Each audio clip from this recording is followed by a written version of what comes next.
In the public consciousness, there exist primarily two economic models.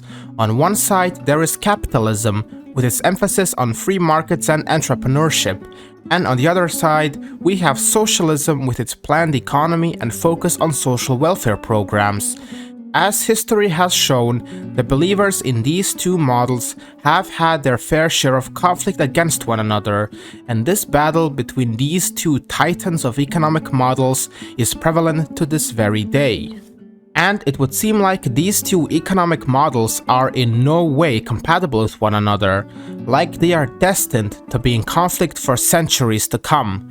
However, interestingly enough, there is a third economic model that was prevalent in the early to mid-20th century, and due to being associated with multiple controversial regimes, this model has been largely forgotten in the modern day, and when it is brought up, it is rejected as elitist, exploitative, and oppressive. This economic model is called corporatism. Many people who have researched about the Second World War and fascist ideologies in general definitely have come across this word at some point. Corporatism was the main economic model in numerous right-wing authoritarian countries in the 20th century, primarily Italy, Germany, Austria, Spain, Portugal, and so on. And because this economic model was associated with these authoritarian regimes, it was very easily dismissed as a backwards and infeasible system, which stirred the flames of oppression in Europe. With the decline of fascism and other authoritarian right-wing ideologies after World War II, corporatism also started declining alongside these ideologies because, as I stated, its reputation was heavily damaged due to its association with these regimes, and so in the modern world, corporatism has become nothing more than another footnote in history books. As my political views were still evolving in the past, I kept switching back and forth from capitalism to socialism, and then socialism to capitalism. But after a while, as I was slowly beginning to solidify my conservative views, I started researching more into the corporatist economic model, and found it to be a much better alternative to both capitalism and socialism, in spite of its stained reputation. In this video, I will be exploring the origins of corporatism, what the pillars of this economic model are, and if the stained reputation of the system is at all deserved. In the late 18th and early 19th century, Europe was beginning the process of industrialization, and businessmen with a keen sense of entrepreneurship started their own factories and founded the first industrial plants. Said factories needed workers to man the machines in order to produce goods and wares so the owner could make a profit. In the early days of this industrialization, the conditions under which these workers lived and labored in were truly appalling, and the first demands for better treatment started to appear. A famous example of these early voices would be none other than Karl Marx, who in 1848, with his Communist Manifesto, demanded radical changes and called on workers to seize the means of production via a global workers' revolution, after which the wealth and fruits of the labor would be equally distributed. This is in stark contrast to a different work by the Scottish economist Adam Smith, whose 1776 book The Wealth of Nations heavily influenced the start of the Industrial Revolution. In contrast to Marx, he advocated for free markets and as little government involvement in the economy as possible.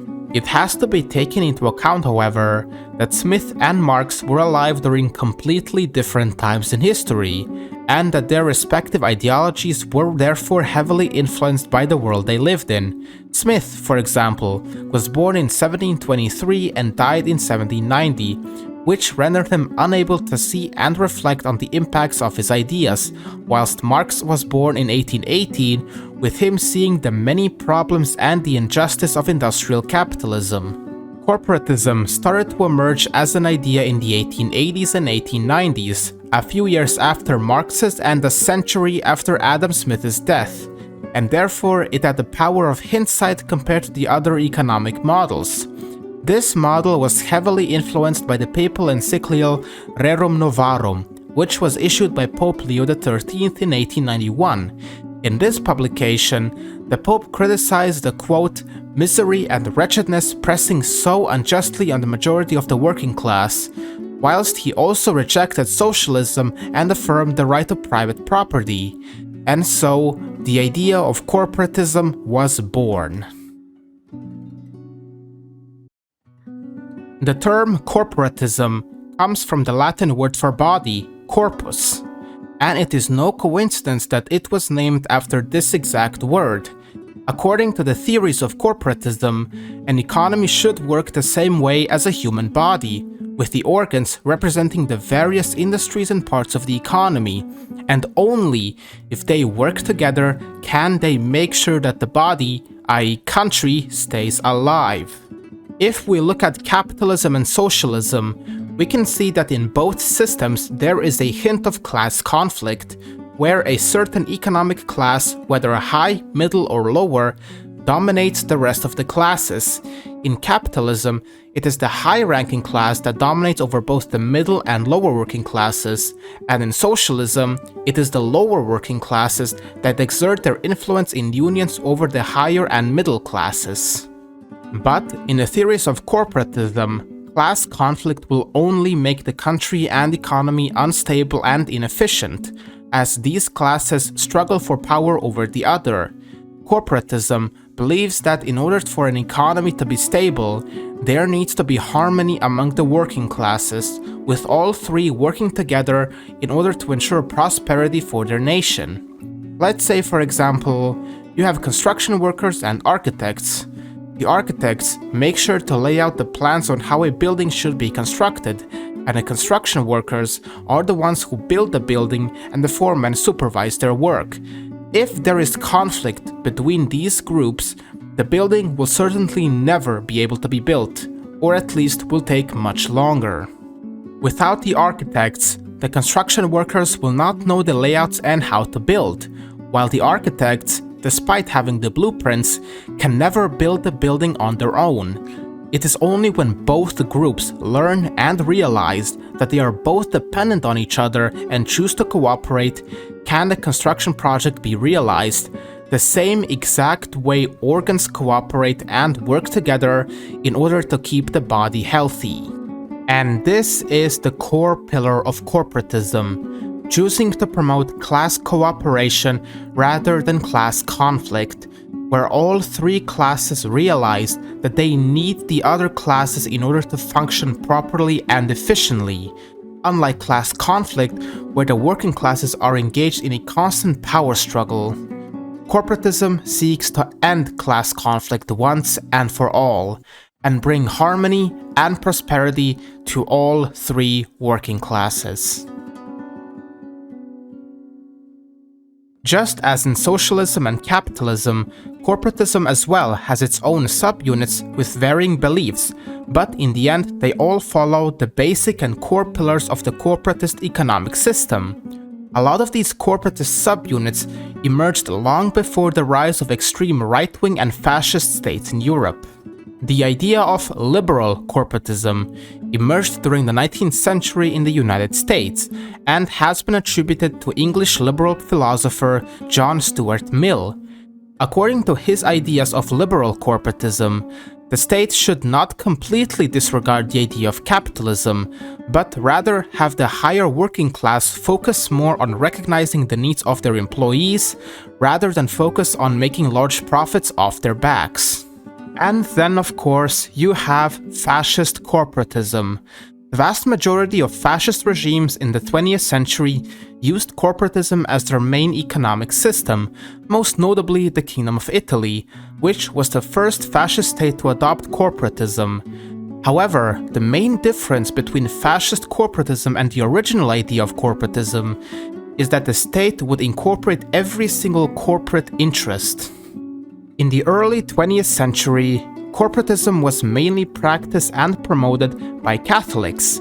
As I mentioned previously, the idea of corporatism emerged under the Pope, and it was an attempt to integrate Catholic social teachings into the modern industrialized society. This is why the vast majority of state Catholic nations across the world had corporatism as their economic system. Even after the post-World War II Reconstruction period, there were attempts to bring back corporatism in order to combat liberal capitalism. This was supported by Christian Democrats, National Conservatives, and even a few Social Democrats. And so, neo-corporatism came to be, and was most prominent in the 60s and 70s. There were numerous attempts to bring corporatism to the United States in order to replace the capitalist model. The most prominent politicians who advocated for corporatism were Gary Hart and Michael Dukakis, both of whom were part of the Democratic Party. Unfortunately, no matter how much they tried, they could never revive the idea of corporatism, especially in the United States. Today, if you would say that you are against capitalism, you would be labeled a socialist and communist. If you stated that you were against socialism, you would be labeled a capitalist. It's almost like in the political world, you are forced to pick one of these two models. And while the majority of the people do pick a side, I personally advocate for the third option. I view both capitalism and socialism negatively in society, and they both have showed their ugly faces numerous times, whether that would be the horrors and famines under the numerous authoritarian socialist states, or the corporate greed expressed by capitalists all around the world, being more than willing to let thousands of people starve to death just so they could make a profit off of their misery.